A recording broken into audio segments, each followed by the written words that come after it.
evening, everybody. Welcome to this 26th edition of the Small Ball Podcast. I'm Charlie Rogers. He's Chancey Rogers. Joe sent us a picture a while ago. He was at practice, so he may join us here in just a little bit, but we'll make it work with just the two of us. We had a guest lined up. Guest wasn't able to make it. She was sick, so we'll have her again at some point down the road, not too far from now. She's got some good information that we need to get out there, but we're going to just wing it tonight. I put in the title, Chancey, it's just a potpourri of topics. We've got all kinds of topics we'll talk about tonight. But before we get to that, what's going on with you, brother? I'll come back from our little facility practice. Before that, had lessons. Kind of our little routine. It's baseball season, so we've got some sort of practice baseball-wise every day. Nolan had his first rec ball practice yesterday. Found a kid that's on our team that I really liked, and I invited him to travel ball practice tonight. So he got to get a little taste of that. And then, tomorrow they're trying to do another rec ball practice because we literally had an hour, 5:45 to 6:45. Mm-hmm. So, you've been on the field with me. Not very long. No, sir. And I got two of them. I got two of those practices, and I got to evaluate and figure out how I can establish a defense to not allow 27 runs scored. Yeah, that's usually frowned upon to give up that many runs. You don't win too many baseball games that way. I'm just letting you know it's not good. All our good kids are definitely spread out, and it's going to be interesting. We're going to figure it out. Though I like the challenge. But yeah, we're doing that, and busy day just scheduling stuff out. And it's getting Starkville has gotten really busy for me as far as lessons go. And I might be at the field one day, might be at the facility one day, and so it's like half my day is rescheduling, moving people around, getting everybody in. Because they're new clients, and it's part of it, and so been busy. It was good. It's good stuff. Excited about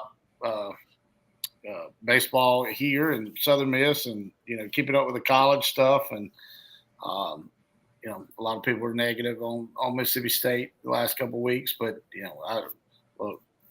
SEC's crazy. It's just like it was in basketball, and I've gotten to know a lot of these state players, and one of them, shout out Joe Powell. He got a big hit last night and beat Sanford, but he had a big 2-out hit, bases loaded, you just get into little moments like that. That's what makes me love college baseball. So it's like every night I'm like watching somebody as I'm doing all my other stuff too. So. Yeah. The SEC is a struggle, just going back to that part of it. Mississippi State, not off to the best start, but it can always get turned around. I think they go to LSU this week. There really no weekends off. There are a couple of teams that if you go play them, you need to take advantage. Ole Miss played at Missouri this week. If you go play Missouri, you need to win all three, and they did. But, yeah, I mean, right now you look at Florida. Florida's 0-6. Florida's not an 0-6 team in the conference, but they're 0-6 in the conference. The team that started the season number one in the polls is now 0-6 in the conference. Now they've got a ton of injuries at Texas A&M, but I mean it's brutal. And you're right, it's just like basketball. And we're going to get to the basketball discussion here in just a little bit because that's what really everybody is interested in right now. But you're right, it's tough. And Southern Miss, I'm not sure who they have this weekend. They got beat by Nichols last night. Did they? Okay. Yeah, that wasn't a good loss because they've had some good midweek wins, which bolted them into the top 15. They were number 13 this week, and then of course they're doing what they're supposed to do on the weekends, and they've got some coming up. I don't know if it's Troy this weekend. Once they get to Troy Troy and Coastal Carolina, that's going to be their big RPI weekends. That they gotta win some games on. They're gonna take 2 or 3 each weekend from these other ones, but it gets They yeah. they want to keep if got they it want pulled to up. stay up there in the top 20 and hosting top 16, that they need to win. They don't need to lose to Nichols. They've got South Alabama at home this weekend. That should be a decent one. That should be a decent one for sure. Got South Al at home. Mississippi State, as we said, has LSU on the road, and we said Ole Miss has Florida at home, which is sneaky because I think Florida is not an 0-6 team, but Right. they've got some injuries. They're getting a little healthier too. But yeah, we're just kind of getting kicked off in college baseball, and but that's not the main topic that everybody's focused on right now. You've also got opening day for Major League Baseball tomorrow. You excited about that? Oh yeah, I got my Rangers hat on. But I wanted to talk about that. I got my Rangers necklace on. So it's something different, and I said this about college opening weekend. Like there's an excitement.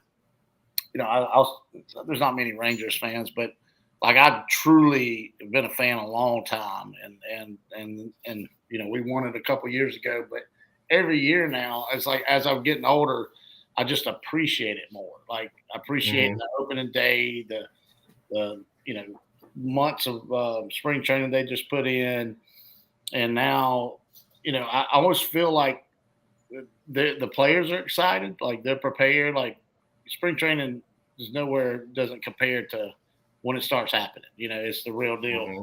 And so it's just there's an excitement in the air for me, and I know a lot of fans out there that really keep up with their teams because me and Nolan will watch them every night. I mean, before sometimes they play the late West Coast times, but before he's got to go lay in the bedtime, we'll watch a few innings, and that's just that's special to me. And I guess now as having a son that really like knows the players' names and stuff like that, you kind of can get into it a little bit more. Yeah, it is really cool. It's just been maybe 3 or 4 years ago, Jackson got really into.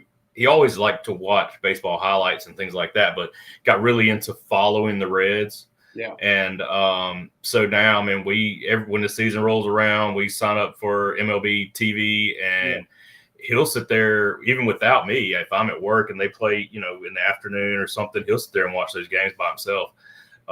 He loves. We talked about it before, Matt McClain and Ellie and Spencer Steer and all those guys, and so he'll sit there and watch those games. But it is really cool when we can sit down and watch one together. We talk about the things that are going on in the game, and he gets irritated with that sometimes. I'm like, hey, you see what that third baseman did? You see what that pitcher did right there? And he's like, Dad, we're just watching the game. So I have to. You'll try to do it as a learning point. I do the same thing, but what we don't realize, and which I enjoy too, is almost the relationship you create with those players that you're watching on TV. So like a lot of people watch reality shows. We like this because especially this day and time, you're able to like Google a player and see where they're from, and this new player they called up or this new pitcher, where'd he come from? There's so much stuff that happened in the off season that even me keeping up with it a lot, I still like where'd he come from? Mm-hmm. You almost. I mean, when we called Evan Carter up, he has a great story. I mean, he was going to be like a dentist or something. He went to Duke, and his dad was friends with a Ranger scout, and just said, come look at my son, and he got him drafted. He ended up, being a big part of their World Series run. He was hurt last year, but he's starting out in the minor leagues. But he was a baby. He was so young. They just needed an outfielder that could come in and play, and he ended up winning a starting role. And because he wasn't a home run guy, he hit a few home runs, but it was like this guy's he's probably 175, 165 maybe. Just little lanky, athletic kid that they call him 3-2. He's known for taking pitchers deep in the count, and that was productive for Bochy, and so just like a little guy like that you learn to appreciate. Nobody else knows him, but we do because we follow that team, and I think that's what true fans do, and I think that's what the MLB can bring. And with all the negative, like we don't like this rule, don't like that rule, don't like pitch clock, whatever. It's just beautiful baseball players that put in so much time, and I think a lot of people don't understand unless they've been around a pro guy. How much time and how much of their life is that, And it's one of the really cool things that you just hit on. One of the really cool things that you get in Major League Baseball that you don't get really in any other sport is to see and anticipate a player developing. Right in the NFL, a player gets drafted and he immediately is in a game. Right in basketball, a player gets drafted, he's immediately playing in games. But in Major League Baseball, a player may get drafted that you followed in college or that you were excited about your team drafting. You may not see him on the big league field for 2 or 3 years. And so longer than that. I mean, yeah, here recently, we've actually had some of the quicker call-ups from Paul Skeens, and in fact, the Rangers had one too with Wyatt Langford from Florida, and who will be in. He'll probably be our 3-hole hitter this year. That was remarkable. But Bryce Harper was a quick call-up. You have your some, but you're right. I mean, you sit there, and if you do follow, it's very cool. I've followed minor league baseball for a long time because of my stepbrothers, but and I still do because of Joe and Dickerson and a lot of the guys that I've coached over the years. I keep up with them. That's fun. That's fun, really, is seeing them, and then if any type of opportunity they get is really good. But yeah, you're right. You draft a quarterback, and especially a higher team that's like needs a quarterback and is getting a quarterback. Same thing with a running back, you're going to see them in action a lot sooner than baseball. Yeah, and again, some of it is watching them develop and that kind of stuff, but some of it is just the anticipation, and that can also be frustrating, right? Where you're like, man, this kid, why can't we get this kid up here? He's ready, right? And the team's saying, well, he's not ready, and you're like, gosh, I'm just ready to see him in a uniform, and so you get a little frustrated sometimes, and you anticipate, hey, when are we going to see him? And it's really cool because you kind of get to play GM at home and kind of think about how you would do it. And then when they show up and they get up there and they do something good, you'll see, I told you, should have been up here last year. Oh yeah, and kind of the talk of what Cub was telling us last week about the St. Louis Cardinals fans and being there in that area. That there's so many of them, and that's what creates that excitement for baseball, that true excitement for it. And I encourage anybody. I know there's a lot of Braves fans out there. Do the same, and then there's a reason for that because of TBS. There's a lot of Cubs fans because of WGN because you get to watch it. But this day and time, you got to pay a little money. You got to get your MLB TV stuff. But I've been getting it. My stepdad's ordered at least off of DirecTV the extra innings we have had for years, and so yeah, it's definitely helped me like enjoy the game. Like that's where I can almost sit back and enjoy it. I don't have to coach. I can fuss about some stuff, but, for my recliner. But it's a great thing, and now that I have a kid, like I said, it's just it's a different kind of fulfillment for sure. Yeah, that's interesting from a coach's perspective. What are things? Are you just do you catch yourself coaching from the couch some, or do you just try to watch it and enjoy it? I do it more probably with college baseball a little bit, especially in our situation we're in now. I can't say that I don't send Allison texts in the middle of our game sometimes, and they're like, what's happening? But I love Bruce Bochy. Like, there's not much I fuss about Bruce Bochy. Bruce Bochy, and I didn't even know I liked him until he came over here. I knew he was successful with the Giants, and Bruce Bochy is definitely my kind of coach. He is very like I don't even like saying he's old school, but he is old school. He's definitely an older fella that's played and coached in baseball a long time, and he is stuck in his ways. But he's also like very open to. He's the type like, hey, do whatever the hell you got to do to be good, and if you're good, I'm gonna play you. That's what I like about him the best. Very similar with he's got Mike Maddox as the pitching coach, which people don't know. It's Greg Maddox's brother, and he's very well known as a pitching coach, and you trust him a lot. But I know they sit, they're both older guys, and I bet you they sit in their offices in the morning, drink coffee, say, look, so-and-so's got it. We're leaving him out there. And, this day and time, relief pitchers it's like come and go. Mm-hmm. And lineups come and go. Bruce, he don't mess with that lineup too much. I mean, he'll have to figure it out. Some guys get moved around. Some guys struggle, might take it out. But it's very it's very stuck. I mean, Marcus Simeon's going to lead off, and Corey Seager's going to be in the 2-hole. I promise you. We did trade our normal 3-hole guy, who's a Mississippi State guy, Nathaniel Lowe. And so I'm thinking White Langford is going to be there. So it's exciting. So that's another part of it. That's like I do like making lineups. So like I'm excited about this lineup. I'll probably before tomorrow I will kind of do a mock lineup for myself because it's fun. But yeah, that kind of stuff. But I don't mess with Bruce too much. But yeah, college baseball, I get a little aggravated for certain things that I get a little opinionated on. Like, oh, well, we should do this, and probably wrong matchup there, Bubba.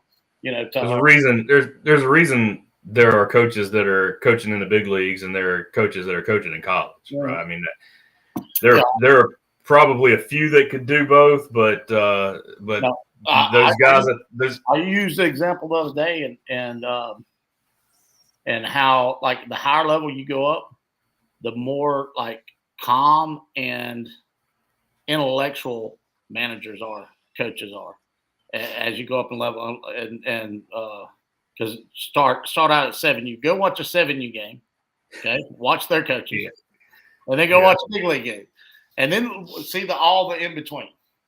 And it is funny how it gets real like nuts crazy into a little bit like calm and just making good decisions. even from the college level, the Division I college level to the major league level, you look at some of these coaches like Vitello and O'Sullivan at Florida, and I mean some of those guys are super fiery and kind of hot headed, and then you watch a major league game, and there's not too many of those. I mean, there's a couple. I mean, they're going to get after the umpires or whatever. You'll see that. Go watch John Boy Media. Who, if y'all know who John Boy Media is, that I definitely, if you're a baseball fan, it's funny. But they do they do more than just the breakdowns, which, I'm upset if I miss a breakdown. Like really, he does an unbelievable job and is very successful in the last 5 years. But they have talking baseball, and they know the game. That's what I like about it. They know the game better than most, and so it's very good media there. So go check that out. John Boy Media. John Boy, JOMBOY. John Boy. I'm talking. Speaking of coaches, just being a Reds fan, the Reds hired Terry Francona in the offseason. So I'm excited to see what Tito does with the Reds. Obviously, he's got Barry Larkin on that staff. There were some people who wanted Barry Larkin to be the manager, and they went with Francona, who started his career with the Reds as a player, and took Cleveland to a World Series. So hoping he can do some stuff in Cincinnati. It's been a tough few years as a Reds fan, especially with all the talent they have. Yeah, I was just saying, I've got some young talent. So a lot of young talent, and one of the best players in the league, and one of the faces of one of the most recognizable players, I think, in the league. I mean, everybody knows Ellie. You got your peanut butter? Nice. This peanut butter. Some peanut butter. Peanut butter. He knows make him hit the ball harder. That's right. That's right. You eat that peanut butter at night. Yeah. So anyway, and then also speaking of Cincinnati, it's kind of tradition there. Opening day is a big deal in Cincinnati, and the oldest franchise in baseball. And used to be the Reds were the first game of opening day every year. Now it's not necessarily, but that's always a big tradition. They have the big parades and do all the stuff up there. So that's exciting. I even looked who we got. So we're playing Boston. We open up with Boston at 3:00 tomorrow.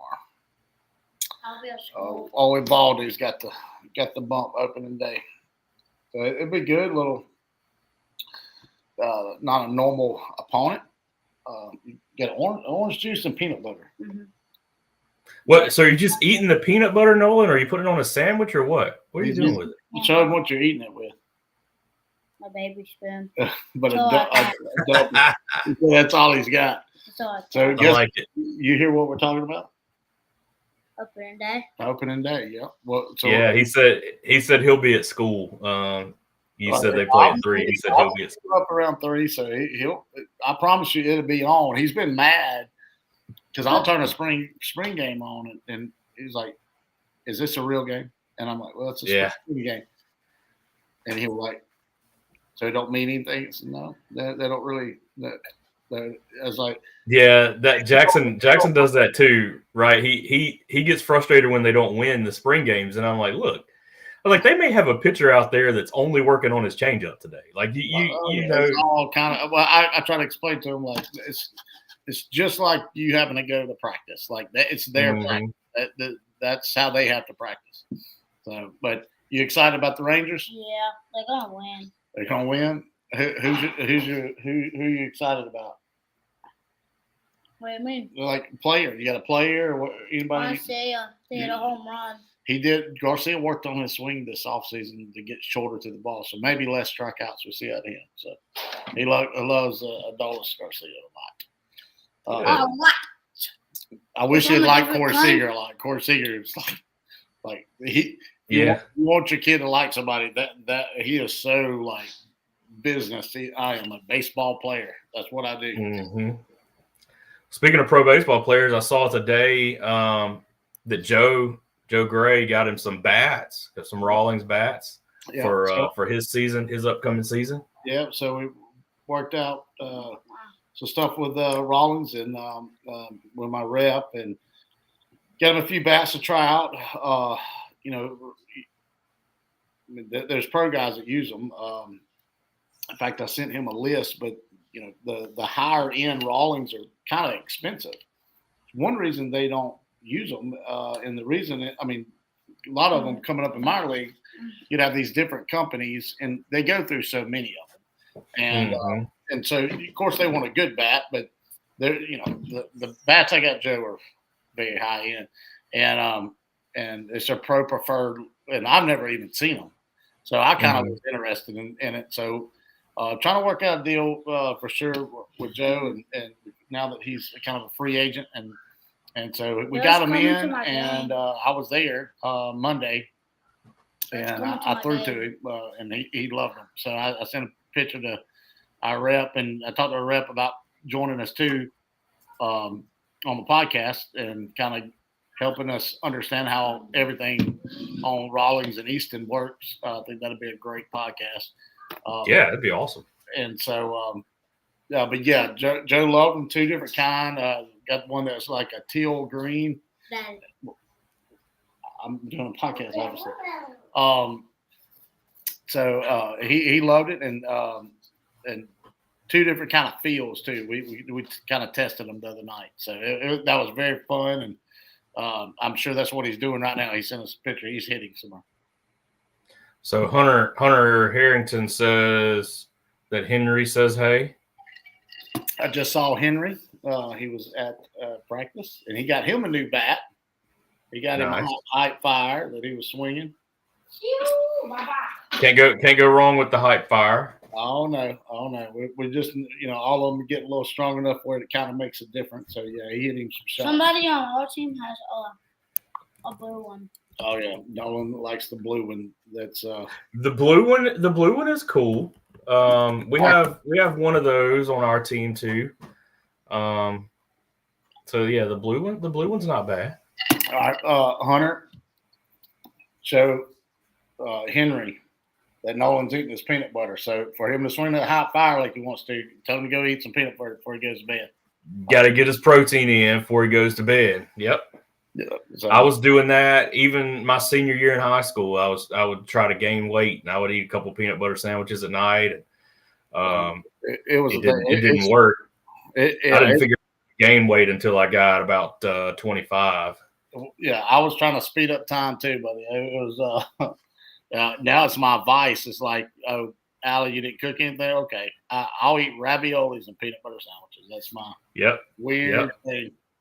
It goes together really good, surprisingly really good, and I'll just crave it every now and then because back when I was skinny witty, it was like doctors and my people was like, yeah, do that and gain weight. And so I showed up done it, and it did. I gained some weight my junior year, but not. I mean, I went from bones to I got a muscle here, Yeah. But I kept I probably gained a little bit, but I didn't really figure out how to gain real weight, until here just in the last 10 years or so. Yeah. When I was 24, if I could have got held back a few years, I'd have been all right. If you were a 24-year-old senior, I'd have been in the shape I needed. Yeah, I was just late mature and just. I didn't look like Mitch when I was 12. I promise. No, I don't. Not many 12-year-olds look like that. So you had some. We had some teams. Bulls teams win some championships last weekend. Yep. Mitch reminded me that was their team won one in Pearl last weekend. 12U AAA. What else? Do you remember what else you had? I'm pulling it up. I know. I think the 9U won. Where were they? So 9U Robbins, they won. 13U Robbins was runner up in Ridgeland. In fact, a guy asked me yesterday, like, you got a team down there? It's a major team. And I said, well, I got a good 12U and a good 13U that have to play AAA. And well, the Wild Factor guy said, yeah, they're pretty good. I said, well, they're 26-2 this year or something. Mm-hmm. So they're pretty good, but I'm worried about the other ones too. Mitch's team, 12U White, they won in Pearl, and then you got Sparkman was runner up. They had a 1 day there in Oak Grove. There he is. So, talk to me. We were just talking about you. We're talking about We're talking about your new bats, man. Yeah, I'm in here swinging on things right now. Are you? You get your braids, dude? I see that. You got some. Yeah, I had to, bro. I had to. I can't be walking around like a janitor too long, man. It looks good. I fussed about the old school cornrows. I'm talking about a few months ago, and I feel like been watching, and we're about to roll into basketball. Like everybody got their hair did for basketball tournament, and there's a lot of old school, like early 2000s Allen Iverson style cornrows. Oh, 100%. Where people kind of got out of that. Look, it's the easiest, you know what I'm saying? Way to take care of your hair. Oh yeah, it looks good. It looks good. I've been thinking about doing it myself. I had mine done one time in 7th grade. Charlie over here talking. I would love to see that. I would love to see that. Little salt and pepper and cornrows. Yeah. Yeah, you got 100%. A guy. You got somebody that can do it for me. Man, what, man? Look, if it's off your head, they can grip it. They can grip it. I always We'll get wanted it done. because there'd be some short hair. They'll do it. They Yeah. they they Are you grab it in to the Hattiesburg? scalp. Are you in Hattiesburg? Yeah, I'm in Harrisburg. Yeah. We've been talking opening day, and then we rolled into talk about your bats. You swinging the bats tonight, the Raleigh? Yep. Yeah. I posted you up. I sent it to Renfro. We're gonna get him on the podcast. We're gonna talk about it. Shoot, that's fine with me. Y'all got the team in there? Nah, I just got so many boys that want to stay extra, man. You know what I'm saying? I had to get into them last night. You know, cause I got to see some of them swings a few weeks ago. I stopped by a game to play Poplarville, yep, and one of them hit. Well, I think one was a triple because he hit it to the 444 sign, uh, yep. and the other one was a home run. Um, those were good swings you've been working on. He said, "Watch this one. We've been working on this," and then boom! I was like, "Dang, baby!" Oh yeah, oh yeah. Hey, that's called barrels, man. That's what we call catching. Look, we treat barrels like Pokemon. You gotta catch them all. Got to catch them all. Gotta catch them I all, like it. man. I like it. Joe, we were talking about opening day and what how exciting is that for? I mean, does that get you fired up opening day, or are you just kind of what do you think about opening day? Nah, opening day is always a an exciting thing, man. Especially when you got boys and guys that you went through the ranks with. They finally get to see how that feels to be on the opening day roster, man. So that's always a thing, you know, especially in the big leagues, man. That's always an incredible thing to watch. Yeah, I figured, and and you do, I assume, know quite a few people on opening day rosters and guys that'll be getting their first taste of big league action tomorrow, and I know that's exciting for you or for them. Oh That you yeah. are excited for them, I guess, is what I was trying to One hundred say. percent, 100%. Now, whenever I start playing this year, that first game, man, I'ma still get those butterflies, man. That's the excitement part. You know, you get to be an athlete when it's your Yeah, chance to do what you as an athlete get to do. That's always an exciting thing, Joe, have you kept up with the NCAA tournament, basketball tournament? man. Look, I got Florida, Texas Tech, and who else play tomorrow? You Florida, got Texas Tech. tomorrow? Yeah, Yeah, Florida, Texas Tech I got the again. bracket. I got the bracket pulled up here. I'm gonna pull while you're doing that. I'm gonna pull up my bracket. So I'm in the. Are you in a bracket challenge, Charlie? No, I didn't do one. Mike, our buddy Mike, he sent me one to do, and then No, I I'm in didn't that. remember it until it was too late. Yeah, I'm in that one. I do that one every year.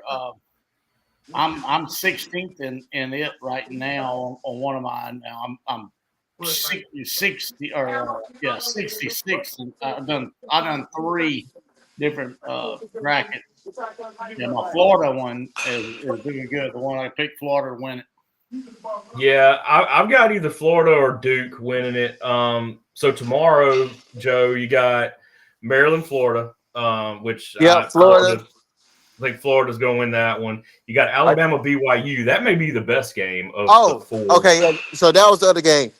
I got Florida. I just think Bama is Bama this year. You know what I'm saying? I just Hmm. think it's. I know BYU got some fireworks over there. They got some guys that can score, but Bama, man, they consistently putting up 90-point games. So Well, it's like neither one of those teams, Joe. Neither one of those teams play much defense. they So don't play take, defense. So it's gonna take the be over. an Take NBA the game over. tomorrow Yeah. for Then you got sure. Duke, Arizona. I think Duke handles them. I think it's gonna be. It's a lot that has to go right for Arizona. For them, they're gonna for Arizona to have a chance, man. You talk about you're gonna have to get flag into foul trouble.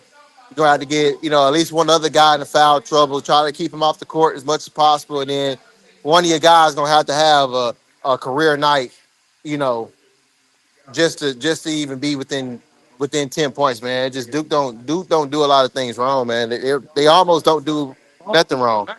They don't make too many mistakes. And then you got a very hot Arkansas team coming in to the Sweet 16 to play Texas Tech. I don't hate Arkansas there. I don't hate Arkansas either, man, but I gotta It's a 10 go with seed. I gotta go with my money on already. I'm going Tech. Texas Tech. I got to. I don't know that Arkansas will win it, but man, they're hot right now. They're playing good basketball for right sure. now. They're getting healthier. They went through most of the season with 7 guys, but they've gotten several back, and they're pretty hot right now. What you thinking, Chancey, on those 4 games? Yeah. So the Arkansas side, I got busted up there, but SEC. I'm gonna take Arkansas because they hot too, and I'm gonna go SEC. But we got Florida. You have St. John. Did you have St. John's there? Yeah. Yeah. I had and I got Florida. Now on the top half, I'm good. I had Florida, Maryland, and Florida beat them. No. Yeah, no, that's who we got. Yeah. Tomorrow's games, you got Florida, Maryland. You got Texas Tech, Arkansas. You got Alabama. I got Arizona beating Duke there. Do you really? Mm-hmm.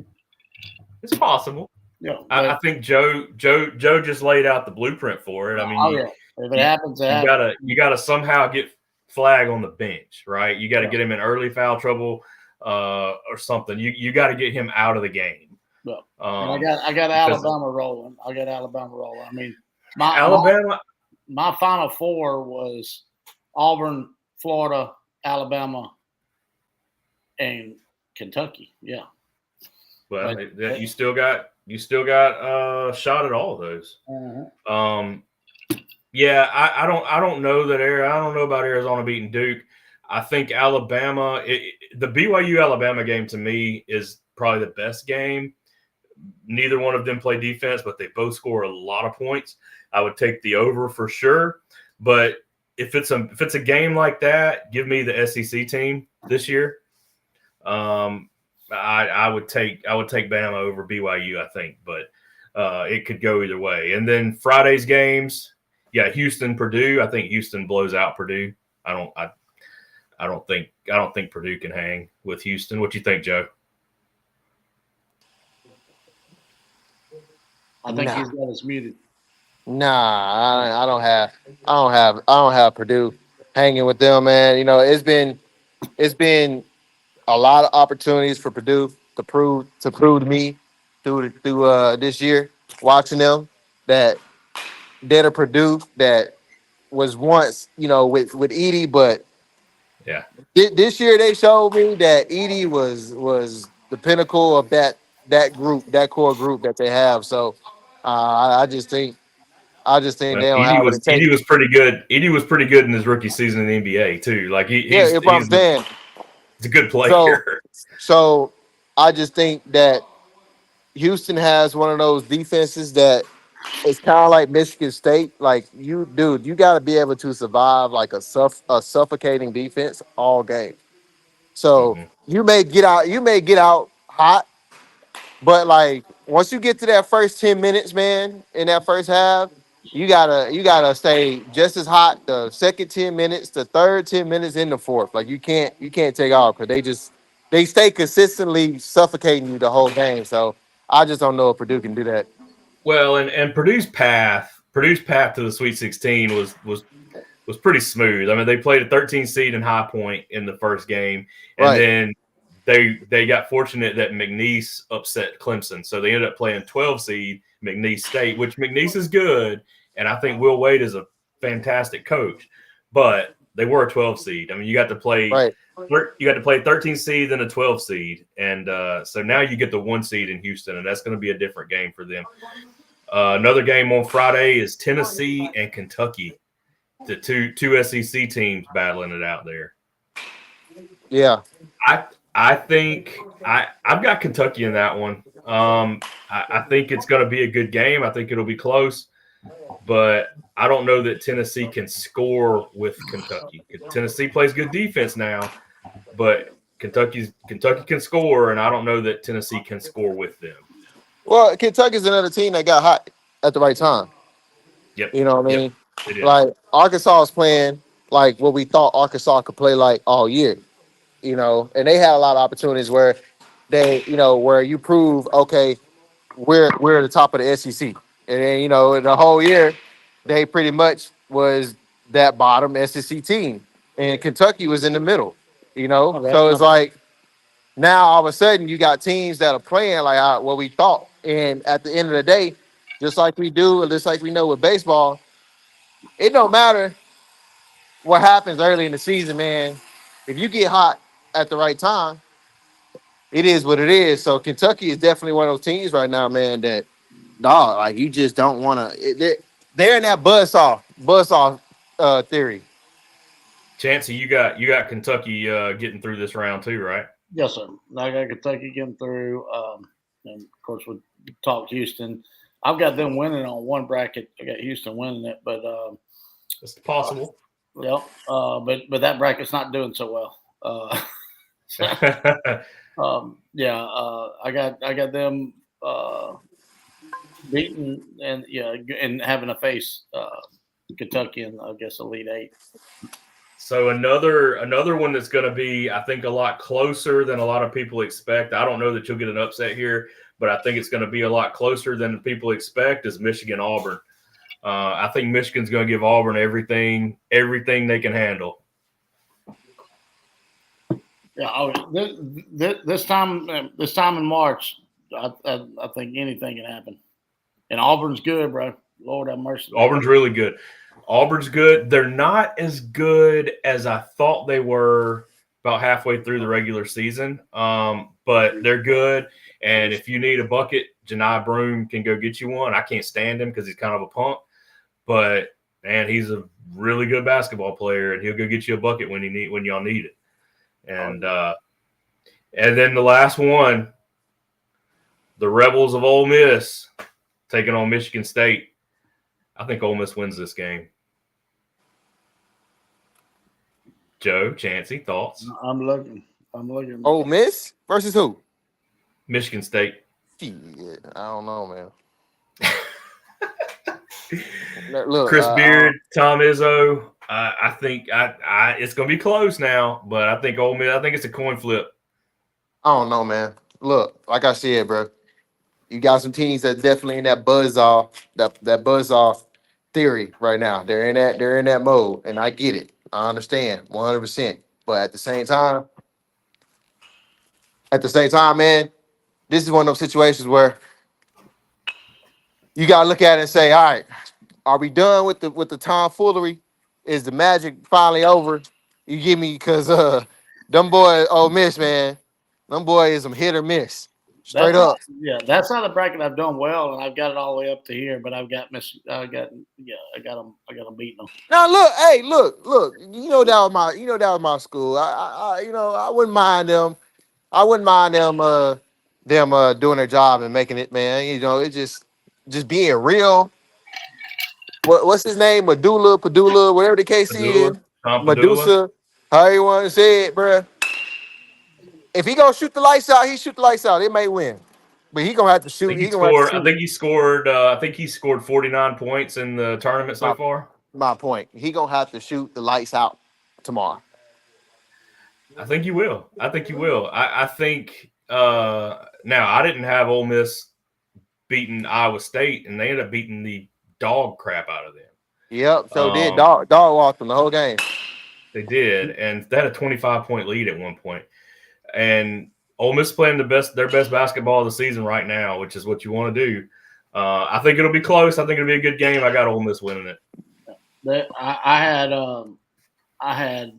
This was my SEC bracket. Obviously, I've got 4 SEC teams in the Final Four, so yeah, I had every SEC team winning that first round or so. Yeah. You got Auburn. You've got Auburn coming out of that quadrant. Correct. Yeah. I think Ole Miss wins this game. I think Auburn wins Michigan, and then I think Auburn's got to beat Ole Miss for the 4th time this year. That's not easy to do. They beat them 3 times already. Wow. Not easy. Now I'm an Ole Miss fan too, so I got a little bit of heartstrings there, but it's been pretty exciting around our house because the men and the women both are in the Sweet 16. So So the women side was interesting. That a lot of hate on Mississippi State after that USC game. the Juju Watkins deal. So I didn't see it, but I heard today that there were a lot of people trying to blame Mississippi State for that. Yeah, but it's reversing on USC because they booed them the whole time after it happened. And yeah, the girl barely got touched, but she was making a move and just blew her ACL. I mean, it happens. ACLs are very rarely contact injuries. They're almost always non-contact. Yeah. It was just who it was. I mean, she got Player of the Year today. Oh, she's good. Oh yeah. I mean, it was a thing. But yeah, it kind of reversed on them because it just you're not supposed to do that. And then there was a few more like hard fouls. Mississippi State had a lot of fouls, but they were undersized. So when you're undersized, a lot of time that's what happens. It wasn't, and none of them. Not one time did they get an extra. They didn't get a flagrant or anything. So it was just them kind of fussing about it because they lost their best player. And I get it. But I hate it for our girls. Hate it for Jared. They got their tails they were way. I mean, they were just undersized in the middle. I mean, our big could handle it, but couldn't handle the other two they had. So yeah, we got a big and then a bunch of littles. Yeah, well, and that's kind of what Ole Miss has too. And let me tell you this: when Kiki went out, not Kiki, Juju. When Juju went out, Kiki stepped up. That girl, Kiki, she showed herself. Lord have mercy, she was something. No, I ain't gonna lie to you, bro. I ain't got no response for that game, man. I got bit in the tail with that game, dog. I had faith. I was gonna ask you if you could just 5. I only need 5, but I had good old Mississippi confidence, man. Took the 19 and a half, plus on Mississippi State, and that just. Yeah, well, when that happened, they tried to run up the score. So that messed you up. A 19 and a half wouldn't have been a bad bet. I would have taken that too. I'd say they'd be 15. I thought I was in good hands when praise God, but hopefully not, she had a good recovery. But when Juju went out, I'm like, oh, we got shot. We got shot. Nah, bro. Kiki said, nah, dog. It just made her. It made Kiki. Yeah. Let me take the last round with this good old Rollins I got. Show it off real quick.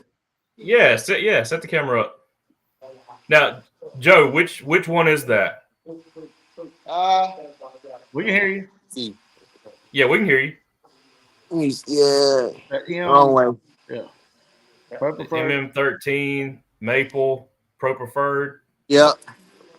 All right, show it to us, Joe. That's the one he was getting barrels on better. We tried out the first one. He was loving it, but then when he grabbed that one, he was getting the barrel through a lot better. It was like it just fit his swing. Yeah. I'm See what you got, Joe. Critiquing. That left side's pulling you. Chancey, so this is awesome right here. So what are you looking at when you get a kid and you're doing lessons or you're coaching? What are you looking at when you see this swing from this angle right here? So what triggers his body to the ball? So that was better right there, even though he fell. He got his backside to it and not his left side. So that left side is like it's going to cause you to open up. And you're going to lose barrel. If that left arm takes him out of the zone, he's going to be out of the zone. So he's not going to be on the ball better. The backside The backside is what he wants to try to stay on the ball, but it's hard, because you're So rotating. when you're looking at him, what part of his body are you keying on? So like if I'm looking at Joe right now before his swing, when he swings, what part of his body are you looking at? That back leg, No, the center of his chest. center of his chest? Yep. Well, now if it was a kid that couldn't, that we're working on their lower half, then I'm looking at their back leg. Joe doesn't have a problem with his lower half, and unless he gets sloppy. But so like he got his shoulder there, but his hands beat his body there. So he hooked that ball. He's gonna make an adjustment to stay through it, like he just practiced right there. So he was fixing the backside. He just fixed it, but it was too much. You know what I'm saying? Like there's got to be an equal.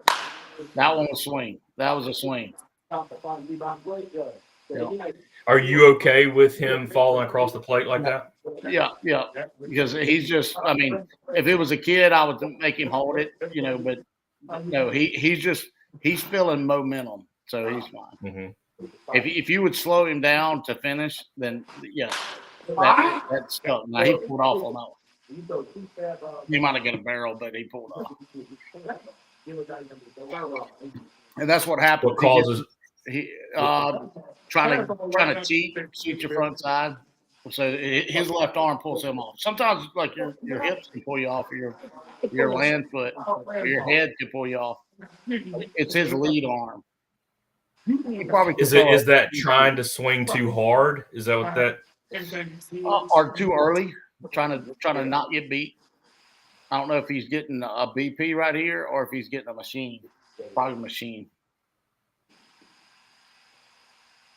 So because I'll ask him after this. Oh my Lord!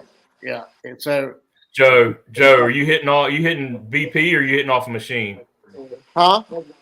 You hitting BP or you hitting off a machine? It's Somebody throw machine. it to you? Oh, No, it's a machine. Okay. Yeah, so I was right. So yeah, he's probably got it turned up because he's getting ready for velo. I'm trying to get him to come up here for a couple of days and let him see an arm with velo and before he leaves. But rushing, like you're trying to cheat. So that was pretty good there. See his shoulder stay down, and he hit that ball. I think usually if he smells the bat, he hit it. So what do you see that tells you if it was a good swing? So what are you looking for that says, man, that was a good one right there? He got centered. He centered the ball up, and he stayed through it without pulling his when people hear pull, they think pull the ball, but here's your ball and here's your bat.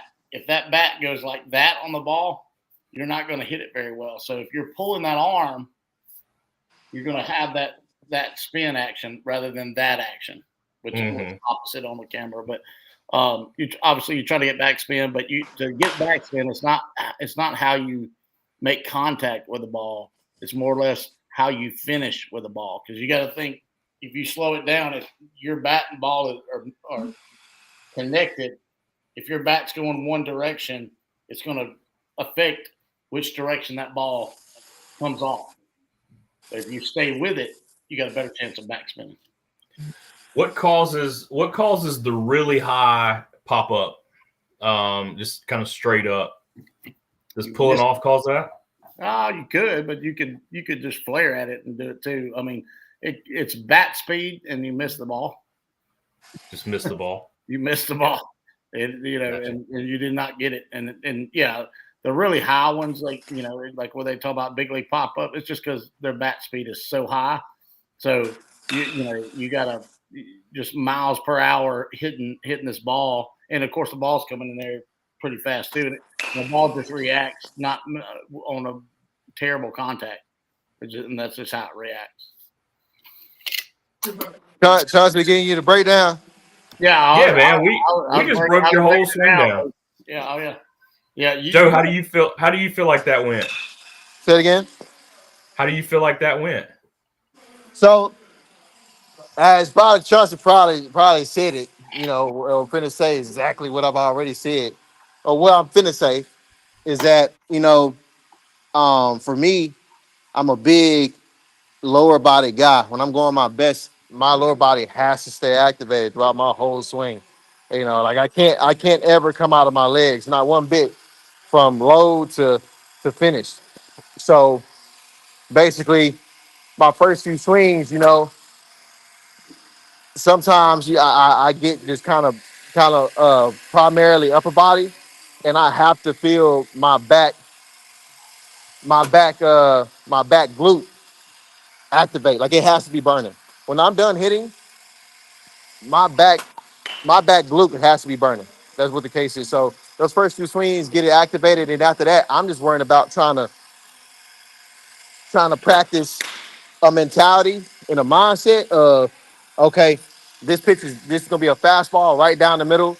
I'm trying to chop the pitcher's head off. Yeah. And that puts me, and I say that to say that puts me in a good direction to stay linear and not get one-sided on the field. Yeah, that's what I was gonna say. So, are you trying to go? Because you hear a lot of people coach, center to right center. So you trying to go center field, and then Yeah, and then I'm trying whatever to happens happens. I'm trying to tear the ball through whoever's on the mound. Yeah, Because for me, I have such natural leverage that I don't have to try to lift the ball. So I have to try to stay as far away as possible from letting my front side start to go vertical. So I in That's my his head I front have to arm. think low. Yeah, and that's his front arm that I was talking about earlier. yeah. So that's what we were kind When of it talking leaves about, out, Joe. yeah. Is maybe getting that front arm a little too early and pulling off a little bit. Do you feel Yep, you feel some of that? yep. So towards the end of that round, as you saw, like I started thinking.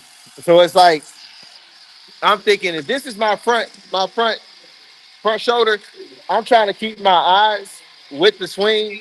I'm trying to keep my eyes on the same plane. I'm trying to keep my swing on the same plane as my eyes. You get me? I don't want this to be the Hmm. first move. I want wherever my eyesight line is, I want my front shoulder to stay flat with that eye line. But it's You hard. know, Yeah. But it's it hard is hard. because that's what I This may said. be. Go That ahead, he asked Chance. why would why does that happen? And I was telling him if and you answered it, and I didn't really say it this way, but if your lower half doesn't engage, then you're going to have to speed up and catch up, and that's a cheat mechanism that like Right. it's an instinct for us to get our hands there. We got to do that, and which will cause us to pull off the ball. So that's why Joe is focusing on the lower half because that's what he feels like causes that. And we didn't get me and Charlie didn't get in that depth with it, but yeah, I see him pulling with that left side, but it's because his legs got beat. So if he gets in his legs, then it ain't gonna get beat. Right. This is So this is probably the coolest segment that we've done on this show, and we need to do a whole episode like this, like just going through and coaching, kind of, right? I can yeah. facilitate, and you guys talk through what you're looking for How because about Chop? it's Yeah, really it's really cool. yeah. Of course I see it every day, but Joe is in it every day, so he's more of a feel person, and I'm more of a see person, and seeing high level players, and had a couple or at least one brother play, and done the same thing I'm doing with Joe. Good, Almost good. Joe's like a brother. Bro, I mean, you I've done did the hit same like thing in 8 in a college, row live drives. No, and we gonna say and that for tomorrow. to get his left-handed swing because Colin, my stepbrother, he didn't So that's start what getting you want. Trust me, left-handed I ain't. full time until pro ball, which is crazy. Yeah, And so we for several years we worked on that, and of course, with a high level player, you can have these conversations in a different way, and and you don't. It's not like you're breaking down a swing; you're breaking down a feel. You're breaking down a moment. Like with Joe, I could throw BP and not say a word, and then he'll get frustrated, and then I'll tell him one thing just to look at, and then he'll do it, and like there it is, there it is, there it is, and then he'll want 5, 6 more just so he can feel it again. And that's yeah, and I think Joe seems to understand his body pretty well. And I mean, Joe, you've been coached for so long and you've swung bats for so long that you probably just naturally do. But you're a smart guy and you kind of seem to understand your body and how it works and that kind of thing. You feel like that helps you trying to figure out the swing and things like that, just understanding how the muscles work? Being honest, it's a blessing and a curse because you got some guys that they don't know what their body's doing. And that's what makes them so good because they just Yeah. move, you know. And They then just you make it got happen. some, yeah, right. And you got some guys like me who, yes, I feel like I can feel every section of my body when I'm swinging. And what happens is if you're not a guy who can turn that off consistently, then you're being conscious of a part of your body while trying to hit. And that's too much for your brain to try to process. So that's what happens when sometimes you see a guy in a box that he take a pitch right down the middle. He come back to the dugout and you ask, what happened? Why you didn't swing at that pitch? And he just says, I don't know. That because majority of the time they're more worried about their movement internally than externally. So you're not, Your first couple of years, I said that a few times sitting in my recliner, like, yeah, Joe, why are you not swinging? Let's go. exactly. Because you'll see me, and at the time, man, no offense to the Brewers, where the case is, but my first few years, the hitting direction was so inconsistent because the first 3 years of my pro ball, we had a different hitting coordinator every year. So you have a different philosophy coming in every year. And so one guy may tell you, hey, Joe, I think you're a guy that, like I'm 18 years old. I'm trying to be that humble kid that listens and not be a-hole about things, not be stubborn. So if a guy comes to me and he's our hitting director and he says, Joe, I want you to try this, I'm gonna try it. Right. So next thing you know, I'm over here changing stances while also trying to experiment in a game, and I'm more worried about the move that I just made because it's brand new instead of worrying about this 95-mile-an-hour fastball that just got thrown right down the middle. Now, mind you, I don't want some young hitters. Joe's right because he knows himself now. At 18 years old, he didn't know himself. Right. That he didn't know that he was that kind of hitter, that he overthinks about it and everything. It is good to try new things sometimes. Oh yeah, 100%. That is 100% specific to the player. Yeah. Let me say that is 100% specific to the player. I was a guy that I probably should have understood that. I mean, I wish I could have understood earlier that I am an athlete. I have to kind of just like react to the ball. If there's anything I need to think about, it needs to be direction and leave it at that. I can't think about my body. I can't think about, where the case is because for some reason, it's like the cat situation. If you drop a cat any angle on the floor, for some reason he finds himself upright. So for me, I can start with any stance, but for some reason I find myself in the right position at the time of contact. So I shouldn't care about whatever it is load wise that I'm doing. I just need to worry about how can I keep myself in a good direction and let my hands, let my athleticism play. So that I preach that as a hitting instructor, just in general. The phrase "trust your hands" is overused and misunderstood. Right. People say "trust your hands" all the time, but they don't really know what that means. You'll hear it a lot with two strikes, and you'll hear the high school games. Hey, trust your hands right here, baby. Really, what they're saying is, hey, don't strike out, and just throw your hands at the ball. That's all they're really. That's what I say. That's what I say. I say, Jackson, don't strike out. But what Joe just said about trusting what he's doing and he almost said it. He has, and I had to redo it. Right. But truly, when you trust your hands, when you trust something, then you don't have to worry about, like, if you had employees that you trusted, you just drop them off at the job site and they're going to get the job. That's the way you got to think about hands. Your job is to get the hands in position to hit the ball Hit and with him a lot, allow though, them but to I hit never the ball. got to hit Like with him. Joe said, it's I'm gonna like pull the car around. When Joe allows him to be himself to be an athlete, it's better. But when he overthinks he's trying to do it, I think Joe needs to train like that, like be conscious and work on stuff, and then hit like the athlete because it's there. It's just body movement. Just get yourself, be on time, and go to work. And when he does, then it's dangerous and he's good. You're saying if you actually trust your hands, then you shouldn't have to think about trusting your hands, right? No, Like if you just if let you them actually do. trust your hands, that shouldn't be something you even have to think about. Yeah, you don't have to tell your hands to hit the ball. They're going to hit the ball. They're going to be there. Your job is to put them in positions to be there. Joe got in this trouble. Yeah, we lost Joe. Man, that was again. I would love to do a whole episode on critiquing swings, talking about how the swing works, and we talked about this. You know, you and I talked about this before. Even doing like some fielding stuff or some throwing stuff or something like that. Yeah, That was really cool. If we could figure out a way, I know we put the pictures up here, but putting videos up here. I know. Yeah, I don't know. We may have to change platforms to do that, but I can look at it. But I did without, not having video, just being able to do real time like that with Joe. That was really cool. I like that. Oh yeah, no doubt. And that's the second or third time he's kind of had a hit, and what's going to get even interesting. So I'm gonna make him.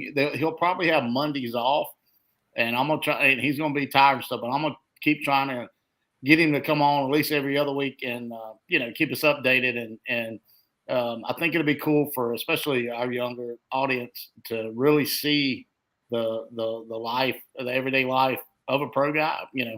Indie ball pro. I mean, what he's about to do is the same thing as minor league. It's the same thing. Mm-hmm. And it's day in and day out, and it's such a routine, and kids. There's one thing I wish I would have learned earlier too, not because of pro ball, but I wish I would have learned to respect a routine.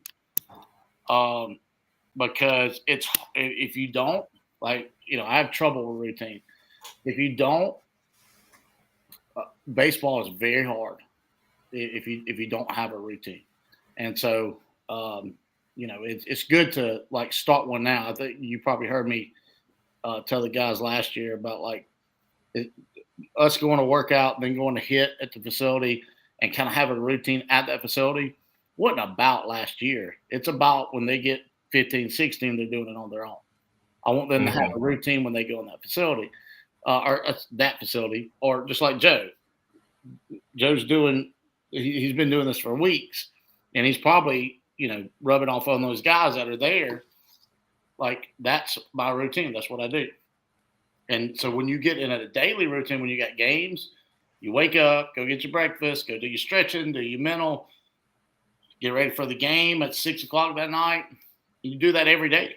It's the same thing every day. You might have to travel, obviously, but still the same thing every day.